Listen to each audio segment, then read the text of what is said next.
சர்வ ஈஸ்வரா 22/1/2026 இன்று முதல் ஒவ்வொரு வியாழக்கிழமையும் காலை 11 மணிக்கு அற்புதமான ஓரையில் சிவன் சிறப்பு பூஜை நடைபெறும். 10:30 மணி அளவில் பாருங்க, சிவன் எப்பேற்பட்ட சாமந்திப்பூ இறக்குனார். பகவான் வந்துட்டார். 10:30 மணிக்கு ஞானகுரு வள்ளல் பெருமானின் குருவாரத்தில் வியாழக்கிழமை சிறப்பு பூஜை. இப்பொழுது நவலிங்கத்தினுடைய தலைவர் இவர் ஜோதிலிங்கம், சிதம்பரலிங்கம், சூரியலிங்கம், சந்திரலிங்கம், சொர்ணலிங்கம், ஞானலிங்கம், பூமிலிங்கம், மோட்சலிங்கம், ராமலிங்கம்.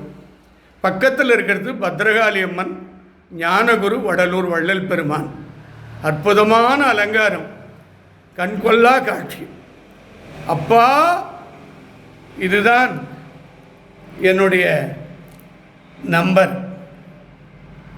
இப்பொழுது இந்த பூஜையில் கன்னட நாட்டைச் சேர்ந்த அருள் வள்ளல், என் அன்புக்குரிய உண்மை, ஒழுக்கம், சத்தியம், நேர்மையோடு வாழக்கூடிய ஒரு நல்ல ஆத்மா திருமதி குமாரி வசந்தா, அவர் அன்பு கணவர் சங்கரன் பிள்ளை, அவங்க 2 பேருக்கும் 3 மகள். அதில் ஒரு மகளுக்கு திருமணம் நடந்து குழந்தை பாக்கியம் இல்லை. அவள் பேர் தரணி. ஈஸ்வரா, உன் பாதத்தை தொட்டு வேண்டுகிறேன்.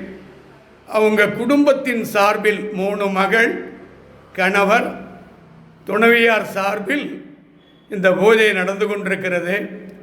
தரணிக்கு ஒன்று சிவனே அவதாரம் பண்ணணும், ஞான குழந்தையாக பிறக்கணும், ஒரு ஆண் குழந்தை உத்தரவு கொடுக்கணும். ஆஹா, அற்புதம் அற்புதம் அற்புதம், என்கிட்டே வந்துடுச்சு பழம். அவங்க அடுத்தது 2 மகள் சுகுணா, அற்புதமான வாழ்க்கையை அமைச்சு கொடுக்கணும். சுமதி, அவளுக்கும் நல்ல திருமணம் நடக்கணும். இந்த வியாழக்கிழமை குருவாரத்தில் உங்ககிட்ட நான் மடிப்பிச்சை கேட்குறேன்.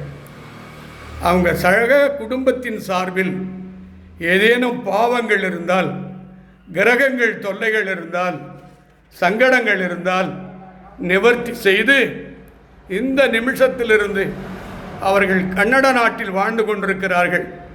அவர்கள் வாழ்க்கை ஆனந்தமாக வாழ்ந்து தீர்க்க சுமங்கலியாக அந்த அம்மையார் 60, 70, 80 திருமணங்கள் நடந்து 3 மகளுக்கும் பேரப்பசங்களை பார்த்து 2 மகளுக்கும் திருமணத்தை நடந்து குழந்தை பாக்கியத்தோடு அமைய இப்போது சிவன் திருவடியை நாம் பெறுவோமாக.